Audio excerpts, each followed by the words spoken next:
출애굽기 40장에 기록된 이 말씀을 통해서 하나님께서 주시는 은혜를 우리가 함께 나누기를 원합니다. 오늘은 이 출애굽기 말씀을 마무리를 해야 될 것 같습니다. 이 출애굽기 말씀은 레위기에 대한 역사적인 배경이 되는 말씀입니다. 창조주이시고 전능하신 하나님께서 여다의 후손, 이 이스라엘 백성들과 정식으로 법적인 계약을 맺는 내용이 기록이 되어 있습니다. 그래서 그 계약의 내용이 이스라엘 백성들에게 전달이 된 것입니다. 그래서 출애굽기는 이스라엘 백성들이 애굽에서 나오는 이야기와 시내산에서 모세를 통해 언약을 맺는 말씀이 핵심이 되는 것입니다. 그리고 그 언약한 백성들이 하나님과 함께하기 위해서 이 죄의 문제를 해결하는 제사 제도를 주셨는데, 이 제사 제도를 행하는 곳이 바로 성막입니다. 그래서 그 성막을 만들게 되는 내용이 출애굽기 마지막 부분에 기록이 되어 있는 것입니다. 그리고 드디어 오늘 본문에 하나님께서 그토록 원하셨던 이 만남의 장소, 이 성막이 완성되고 이 성막 봉헌식을 하는 장면이 기록이 되어 있습니다. 여러분, 이 구약 시대의 이 성막이라는 곳은 하나님과 언약한 백성들에게는 굉장히 중요한 장소입니다. 그리고 하나님 입장에서도 이 성막이란 장소는 자기 백성을 만날 수 있는 곳이고 또 하나님의 은혜를 베푸는 장소이기 때문에 중요한 장소가 되는 것입니다. 그래서 이 성막이 처음 세워지고 완성이 되었을 때 이스라엘 백성들보다 하나님께서 더 기뻐하십니다. 이제까지 죄로 말미암아 만날 수 없었는데 이 죄를 속할 수 있는 장소가 완성이 된 것입니다. 그래서 오늘 본문에는 하나님의 영광이 나타나게 되고 하나님께서 기뻐하는 모습이 기록이 되어 있는 것입니다. 오늘도 이 성막 봉헌식을 통해 이 성막의 중요성과 이 하나님 마음을 다시 한번 깨닫게 되는 은혜가 있기를 바랍니다. 먼저 이 모세는 이 성막을 세우는 장면을 설명을 합니다. 여러분, 출애굽기 40장 2절 말씀에 보시면 이 첫째 날 초하루에 성막을 세웠다라고 말씀을 합니다.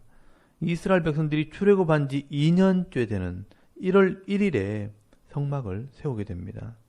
이 전체 성막 제작 기간을 잠깐 살펴보면 이스라엘 백성들이 애굽에서 나온 게 1월 15일이고요. 또 시내산에 도착한 게 3월 달입니다.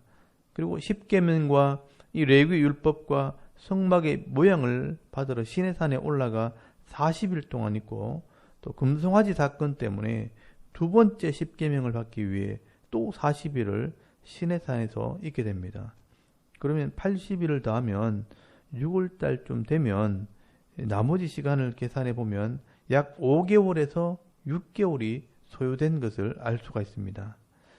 이렇게 성막이 완성되었을 때 하나님께서 제일 먼저 하시는 일은 모든 기구와 도구들을 하나님 것으로 구별해서 제자리에 옮겨 놓는 것이었습니다.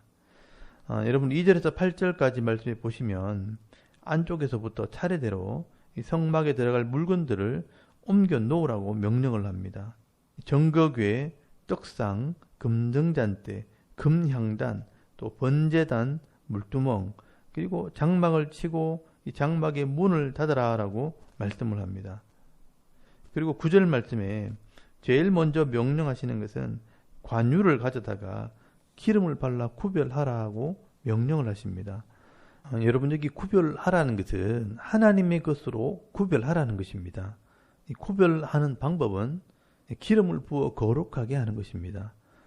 그래서 여러분 9절 말씀에 보시면 또 관유를 가져다가 성막과 그 안에 있는 모든 것에 발라 그것과 그 모든 기구를 거룩하게 하라. 그것이 거룩하리라 라고 말씀을 합니다. 이 관유는 감람나무로 만든 기름입니다. 이 기름을 부어 거룩하게 하라고 말씀을 합니다.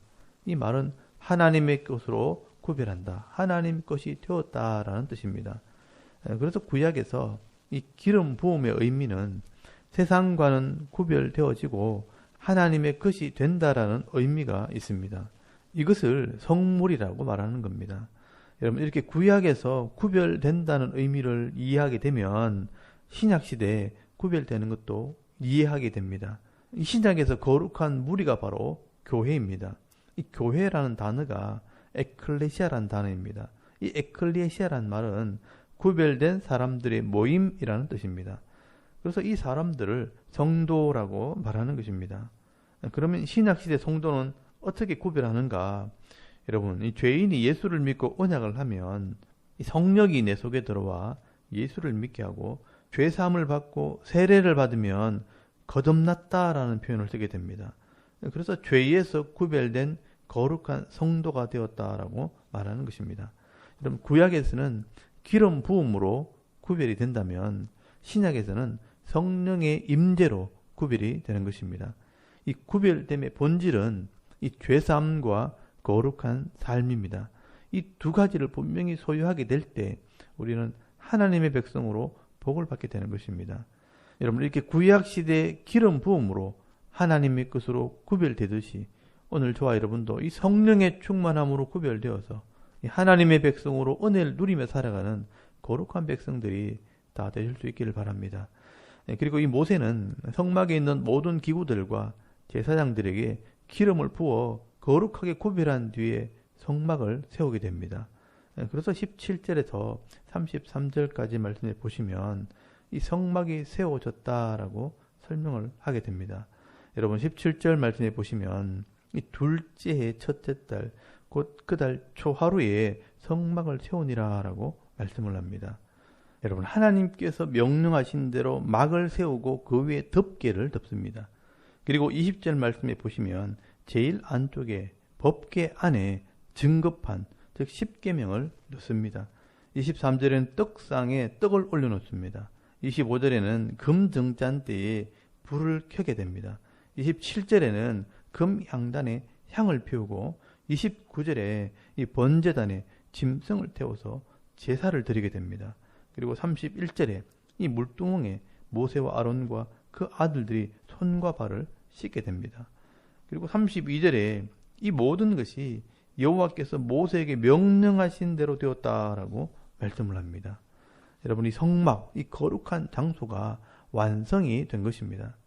이때 하나님께서 기뻐하시면서 그 성막에 임재하시게 되는데 하나님께서 함께 하신다는 것을 표현하기 위해 구름이 덮이게 됩니다. 그리고 이 하나님의 영광이 충만하게 임했다라고 말씀을 합니다. 여러분, 34절 말씀에 보시면 구름이 회막에 덮이고 여호와의 영광이 성막에 충만하매라고 말씀을 합니다. 여러분, 이 하나님 말씀에 순종함으로 성막이 세워졌을 때 전능하신 하나님께서 이 땅에 임하실 수 있게 되는 것입니다. 그래서 임마누엘, 하나님이 우리와 함께 하시는 것입니다. 여러분, 이렇게 구름으로 임하는 것은 하나님의 기쁨의 표현입니다. 하나님께서 자기 백성을 만나고 싶은데 이 거룩하신 하나님께서 죄인들을 만날 수가 없습니다. 그래서 이 성막이라는 제도를 통해 죄를 속하게 될 때 만날 수 있는 자격이 되는 것입니다. 그래서 이 성막에서 하나님께서 자기 백성들을 만나시고 말씀하시고 은혜를 베푸시고 복을 주시는 장소가 된 것입니다. 여러분, 이 성막이라는 것이 바로 그런 의미가 있는 것입니다. 여러분, 출애굽기 25장 22절 말씀에 보시면 거기서 내가 너와 만나고 속죄소 위, 곧 증거계 위에 있는 두 그룹 사이에서 내가 이스라엘 자손을 위하여 네게 명령한 모든 일을 네게 이르리라 라고 말씀을 합니다. 여러분, 하나님께서 이 죄 아래 고통 속에 살아가는 백성들을 성소에서 만날 수 있게 된 것입니다. 짐승을 대신 죽임으로 죄의 값을 지불하고 거룩하게 되었을 때 하나님을 만남으로 그들이 이 땅에서 누릴 수 없는 이 평안과 기쁨과 행복한 마음을 주시는 것입니다. 그래서 이 성막에 나오는 사람들은 세상 속에서는 누릴 수 없는 이런 은혜와 회복과 평안과 기쁨을 누리게 되는 것입니다. 그리고 이 성막이 나중에 이 솔로몬 시대 성전이 되어집니다. 그래서 이 성전에 하나님의 영광이 임하게 됩니다. 이 성전이 신약 시대는 예수 그리스도가 됩니다. 그래서 예수님께서 내가 곧 성전이라고 말씀을 하시는 겁니다. 여러분, 요한복음 2장 19절에서 21절까지 말씀해 보시면 예수께서 대답하여 이르시되 너희가 이 성전을 헐라 내가 사흘 동안에 일으키리라. 유대인들이 이르되 이 성전은 46년 동안 지었거늘 네가 3일 동안에 일으키겠느냐 하더라. 그러나 예수는 성전된 자기 육체를 가리켜 말씀하신 것이라 라고 기록을 하고 있습니다. 그리고 사도 바울은요, 이 예수를 믿는 성도들이 바로 하나님의 성전이라고 말씀을 합니다. 여러분 고린도전서 3장 16절 말씀에 보시면 너희는 너희가 하나님의 성전인 것과 하나님의 성령이 너희 안에 계시는 것을 알지 못하느냐라고 말씀을 합니다. 여러분 이 구약시대 성막은 오늘 신약시대 교회를 말하는 것입니다. 예수님께서 우리 죄를 속하는 영원한 죄물이 되셨기 때문에 예수님께서 십자가에 죽으셨을 때 이 성소 안에 있는 휘장이 위에서부터 찢어졌고 누구든지 예수를 믿는 자들은 예배로 나올 수 있게 된 것입니다. 그래서 세상에서 누리지 못하는 위로와 평안과 기쁨과 즐거움을 누릴 수 있는 곳이 바로 이 예배의 장소가 된 것입니다.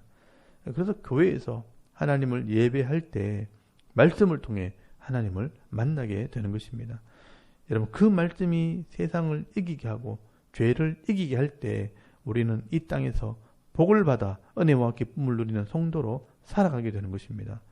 그러므로 오늘 저와 여러분이 비록 적은 수가 모였을지라도 이 교회에 모여서 새벽마다 예배를 드리고 하나님 말씀을 들을 때 또 가정에서 직장에서 이 하나님 말씀을 들으며 내가 예배할 때 하나님을 만나시고 하나님께서 내게 주시는 이런 은혜와 복을 받아 누림으로 이 땅에서 살아갈 힘을 얻는 그런 믿음 있는 성도가 되실 수 있기를 바랍니다.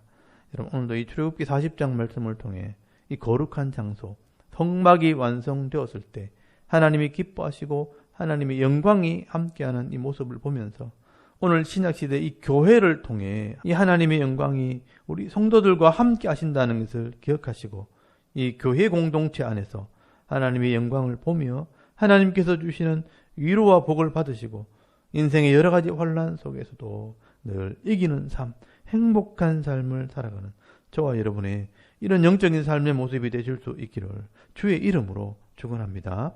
아멘. 우리 잠깐 기도드리겠습니다. 오늘도 예배를 통해 주시는 이 복을 받아 누리는 성도가 되게 하옵소서. 나의 문제를 먼저 아시고 예배로 불러주실 때 하나님께 맡김으로 해결받는 은혜가 있게 하옵소서. 또 나라와 민족을 위해 또 우리 섬기는 교회와 가정을 위해서 또 개인의 기도 제목을 따라 기도하고 오늘 하루 삶을 또 시작할 수 있기를 바랍니다. 다 같이 우리 하나님께 한번 기도드리겠습니다. 살아계신 하나님 은혜를 감사합니다. 오늘도 이 아침에 하나님을 예배하게 하시옵소서.